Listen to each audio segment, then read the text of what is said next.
Lily যখন খেলার মুডে থাকে, আমার ভাই প্র্যাকটিক্যাল খাতা আঁকছে, লিলি ওর সাথে খেলার জন্য খুব ব্যস্ত। দেখেন খাতাটা টানাটানি করছে। লিলি প্রচুর ব্যস্ত, লিলি খেলার মোডে আছে। লিলিকে একটু সময় দাও সাব্বির। এই তো ভাইও খেলা শুরু করছে। সাব্বির ভাই, লিলি সম্পর্কে কিছু কথা কেমন লাগছে? লিলি প্রথম দেখলো আজকে, গায়ের খুবই গন্ধ।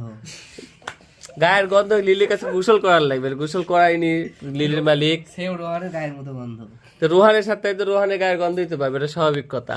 তো লিলিক তোর এমনি কেমন লাগতো সেটা কর, লিলি তোর অনুভূতিটা বল। লিলি খুবই সুন্দর, খুবই চমৎকার, পুরাই পিঙ্ক। তুই কি এরকম লিলি আরেকটা নিতে চাস? অবশ্যই। ঠিক আছে, ট্যাগ অ্যারেঞ্জ কর, লিয়া যাবো নি তোকে। লিলি তুমি খেলা শুরু করো, তুমি খেলো তোমার মতো করে, সাব্বির ডিস্টার্ব করো না, তুমি তোমার মতো খেলো। লিলি আল্লাহ হাফেজ।